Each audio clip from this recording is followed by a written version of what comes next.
Pada episode sebelumnya telah diceritakan bahwa Raden Basukesti dan Raden Basunondo memimpin pasukan Wirata menyeberangi lautan menuju tanah Hindustan untuk membantu Raden Suroto.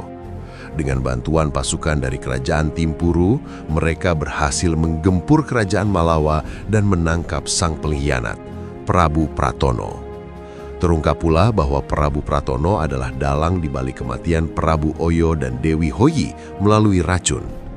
Setelah keadilan ditegakkan dengan menghukum mati Prabu Pratono, kemudian Raden Suroto naik tahta menjadi penguasa Malawa dengan gelar Prabu Suroto. Dengan kembalinya tahta Malawa ke pewaris yang sah, maka Raden Basukesti dan Raden Basunondo pun mohon pamit untuk berlayar kembali menuju tanah Jawa. Apakah perjalanan Raden Basukesti dan Raden Basunondo dalam mengarungi Samudra Hindia untuk kembali ke tanah Jawa tidak akan mendapatkan rintangan? Mari kita simak kisah selanjutnya. Deburan ombak yang saling memburu dan menindih, menerjang dan menghantam lambung kapal di tengah luasnya Samudra Hindia, namun tak kunjung bisa membuyarkan lamunan Raden Basukesti. Di atas geladak yang terus bergoyang, jemarinya tak henti-henti mengusap dinginnya lingkaran logam kuning yang berkilau di jari manisnya. Permata cincin manik woro pemberian Batoro Mohodewo yang berkilau seakan menyimpan api di dalamnya.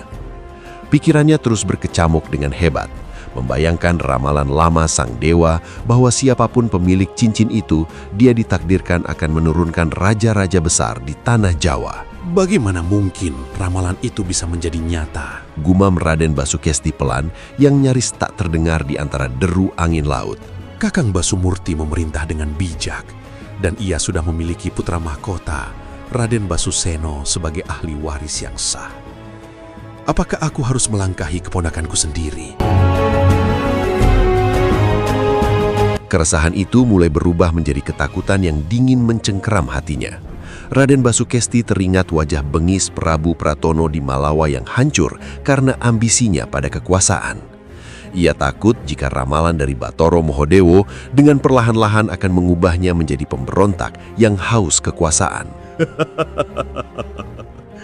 Kakang Basukesti, kau menatap laut seolah ia menyimpan hutang padamu. Celetuk Raden Basunondo yang tiba-tiba saja sudah berdiri di sampingnya. Raden Basukesti tidak segera menoleh. Ia hanya mempererat usapannya pada cincin itu. Lautan ini terlalu jujur, Basunondo. Ia tidak pernah menjanjikan ketenangan bagi mereka yang membawa badai di kepalanya.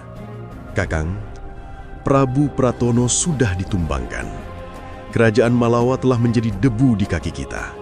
Dan Raden Suroto kini sudah duduk di atas singgasana yang sah. Ujar Raden Basunondo yang kini menyandar pada tiang layar sembari menatap garis cakrawala. Tapi mengapa wajah Kakang masih seperti mendung yang menolak untuk luruh? Raden Basukesti kembali memutar-mutar cincinnya hingga kerasa menggigit kulitnya. Entah kenapa, cincinku ini terasa sangat berat hari ini.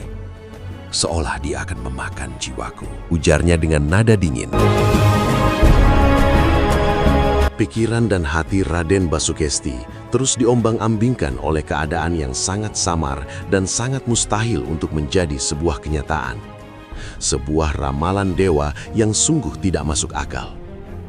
Tiba-tiba saja kegelisahan Raden Basukesti dibuyarkan oleh sentakan Raden Basunondo. Lihatlah Kakang, kita sudah merapat di tanah Jawa. Raden Basukesti hanya melihat sekilas hamparan pantai di depannya, kemudian ia segera beranjak berdiri dan menerpa semua lamunannya. Kini ia sudah bersiap dengan sesuatu yang tiba-tiba saja datang hinggap di benaknya. Baiklah, jika jalan itu adalah satu-satunya cara untuk selamat, maka akan aku lakukan. Gumamnya dalam hati dengan sangat tegas. Tak lama kemudian, dermaga tanah Jawa telah menyentuh kaki kapal. Raden Basukesti tidak segera melangkah menuju barisan kereta kuda yang telah menunggunya. Ia justru berhenti di batas pasir, memandang jalan setapak yang meliuk menjauh dari arah Wirata. Raden Basukesti menghampiri Raden Basunondo dengan raut wajah yang sulit untuk dijelaskan dan ditebak. Basunondo, pimpinlah rombongan ini kembali ke Wirata. Laporkan kemenangan kita dan sampaikan sembah baktiku pada Kakang Prabu. Aku memiliki urusan lain yang harus kuselesaikan, ucapnya sembari memanggil dua abdi setianya. Indu dan Kausinu, Kemaslah sedikit bekal, dan kita tidak butuh kuda. Sendiko dawuh, Raden. Jawab Indu dan Sindu bersamaan. Kemudian keduanya segera berkemas sesuai yang diperintahkan Raden Basukesti. Sementara itu, Raden Basunondo berusaha menekan pertanyaan-pertanyaan liar yang kini menghimpit hatinya. Ia hanya bisa berharap agar kakaknya tidak melakukan sesuatu yang bisa menggeser kesetiaannya pada Wirata. Baiklah Kakang, sembah baktimu akan aku sampaikan pada Kakang Prabu di Wirata. Indu dan kau Sindu, jagalah Kakang Basukesti dengan segenap kemampuan kalian. Jika terjadi sesuatu padanya, maka kalian berdualah yang akan menanggung akibatnya. Ucap Raden Basunondo pada kedua abdi setia Raden Basukesti dengan tegas sebelum ia menggerakkan pasukannya untuk melangkah ke Wirata. Sesaat setelah seluruh pasukan bergerak menuju Wirata, Raden Basukesti pun melepaskan segala atribut kebesarannya dan menyamar menjadi pengembara biasa. Ia memilih jalan Topo Rame, sebuah laku spiritual untuk mengusir pikiran jahat di kepalanya dengan cara menebar kebaikan di sepanjang perjalanan. Ingat, Indu dan kau Sindu, ujar Raden Basukesti saat mereka berjalan menyusuri desa-desa terpencil. Tugas kita adalah membantu siapapun yang kesulitan, tanpa mereka perlu tahu siapa aku sebenarnya. Waktu terus bergulir dari hari ke hari, berganti bulan, hingga tanpa terasa sudah 1 tahun berjalan sejak Raden Basukesti dan abdi setianya meninggalkan dermaga. Sang pangeran hanya berjalan tanpa dikenal nama. Ia hanyalah seorang lelaki yang punggungnya selalu membungkuk, memberikan pertolongan pada penduduk desa yang disinggahinya. Laku prihatin itu dijalaninya dengan sangat sungguh-sungguh. Tidak hanya membantu penduduk desa menggarap sawah atau membangun jembatan, Raden Basukesti bahkan tidak segan memungut mayat-mayat tanpa identitas yang terlantar di pinggir jalan untuk dikuburkan dengan layak. Tangannya yang biasa menggenggam hulu keris, kini lebih sering berlumur tanah saat ia menguburkan bangkai binatang hingga membersihkan sampah-sampah yang mengotori jalanan. Raden, Bisik Indu saat mereka sedang membersihkan kotoran yang menyumbat aliran air desa. tidakkah tangan itu merindukan wangi cendana istana? Raden Basukesti tidak menghentikan tangannya untuk memungut segenggam sampah yang membusuk tanpa sedikit pun rasa jijik. Indu, bau tanah ini jauh lebih jujur daripada wangi dupa di ruang singgasana. Di sini, tidak ada yang berbisik tentang siapa yang lebih pantas menjadi raja. Namun kedamaian itu mendadak koyak ketika seorang pria dengan napas tersengal muncul di sebuah persimpangan jalan setapak yang sunyi. Raden Basukesti dan kedua abdinya segera menghentikan langkah kaki mereka, memandangi seorang pria parubaya yang berdiri terengah-engah dengan pakaiannya yang berdebu.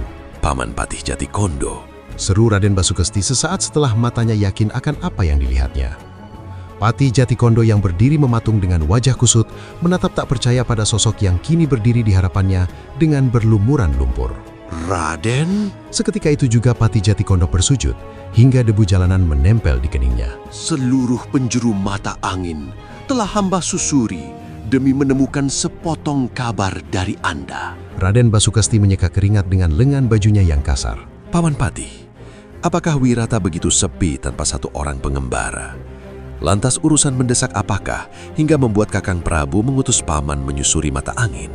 Ampun Raden, hamba hanya akan menyampaikan kabar gembira dari Wirata. Ujar Patih Jatikondo sambil berdiri dan membersihkan pakaiannya yang berdebu.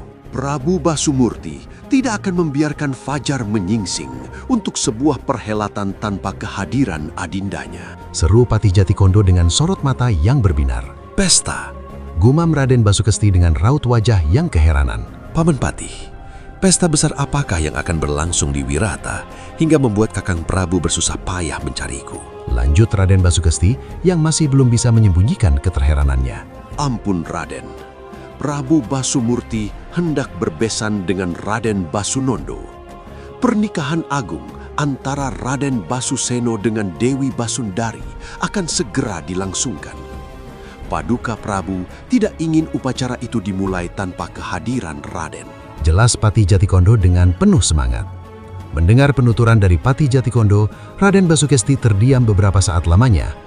Ia kemudian melihat cincin Manikworo yang masih dengan setia melingkar di jarinya, yang kini mulai tertutup lapisan tipis debu jalanan. Beban yang setahun ini menghimpit dadanya seolah sirna dihempas oleh angin pegunungan yang sejuk.